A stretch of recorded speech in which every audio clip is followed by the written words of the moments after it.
നമസ്കാരം. ഞാൻ കൊല്ലം താണിയിലുള്ള കുരുക്കഴിക്കുന്ന മാതാവിൻ്റെ പള്ളിയിലാണ്. വളരെ പ്രശസ്തമായൊരു പള്ളിയാണ്. ഇവിടെ പ്രത്യേകത എന്ന് വെച്ചാൽ നമുക്ക് എന്തെങ്കിലും പ്രശ്നം ഉണ്ടെങ്കിലോ എന്തെങ്കിലും കുരുക്കപ്പെട്ടൊക്കെ കിടക്കുകയാണെങ്കിൽ തീർച്ചയായിട്ടും അതിന് പരിഹാരം കാണുമെന്നാണ് വിശ്വാസം. അതുപോലെ ഇവിടെ ഒരു അത്ഭുതമൊക്കെ സംഭവിച്ചിട്ടുണ്ടായിരുന്നു. അടുത്ത് ഈ മാതാവിൻ്റെ ദേഹത്തുകൂടി, ആ പ്രതിമയുടെ ദേഹത്തുകൂടി, പ്രതിമയിൽ കൂടി ഒരു വെളുത്ത ദ്രാവകം ഇങ്ങനെ ഒഴുകുമെന്നേരം അത് വലിയ വാർത്തയൊക്കെ സംഭവമാണ്.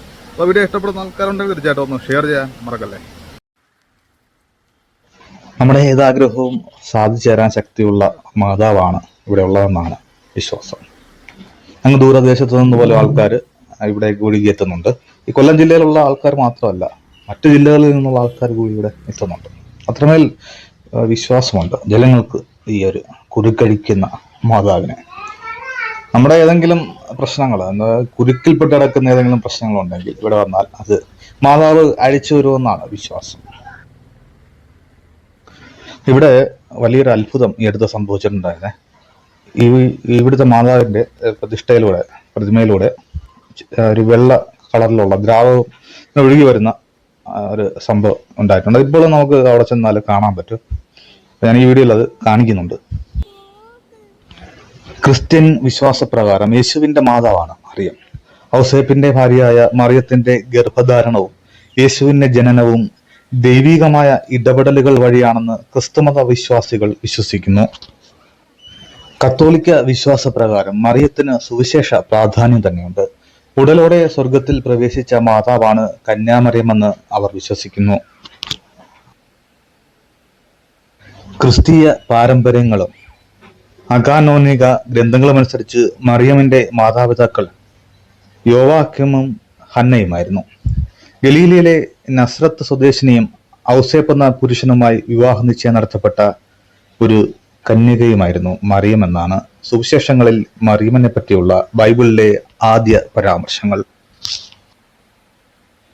കന്യക ഗർഭിണിയായി ഒരു മകനെ പ്രസവിക്കും, അവന് ദൈവം നമ്മോട് കൂടെ എന്നർത്ഥം വരുന്ന ഇമ്മാനുവേൽ എന്ന പേർ വിളിക്കണം എന്നുള്ള യെശയ്യാവിന്റെ പ്രവചനം പോലെ മറിയം ഒരു മകനെ പ്രസവിക്കുമെന്നുള്ള ഗബ്രിയേൽ മാലാഖയുടെ അറിയിപ്പും സുവിശേഷങ്ങളിലുണ്ട്. പരിശുദ്ധാത്മാ ഹേതുവായിരുന്ന മറിയയുടെ ഗർഭധാരണം എന്ന് ക്രൈസ്തവർ വിശ്വസിക്കുന്നു. അതിനാൽ കന്യകാ മറിയം എന്നറിയപ്പെടുന്നു. ഈ കാണുന്നതാണ് കേട്ടോ ഇപ്പൊ ഈ പള്ളിയിൽ നടന്ന അത്ഭുതം. ആ മാതാവിന്റെ ദേഹത്തോടി ഒഴുകി വന്ന വെളുത്ത ദ്രാവകമാണ് കാണുന്നത്. എണ്ണ പോലെ എന്തോ സംഭവമാണ്. നോക്കി കാണാമല്ലോ, വ്യക്തമായിട്ട് കാണാമല്ലോ. കത്തോലിക്ക സഭയും ഓർത്തഡോക്സ് സഭകളും മറിയത്തെ നിത്യകന്യകയായ ദൈവമാതാവായി വണങ്ങുകയും ദൈവകൃപയാൽ പ്രത്യേകമായ പ്രീതി ലഭിച്ചവളായി ഗണിക്കുകയും ചെയ്യുന്നു. ലോക ജീവിതത്തിന്റെ പൂർത്തീകരണത്തിൽ മറിയം സ്വർഗത്തിലേക്ക് എടുക്കപ്പെട്ടതായി ഈ സഭകൾ വിശ്വസിക്കുന്നു.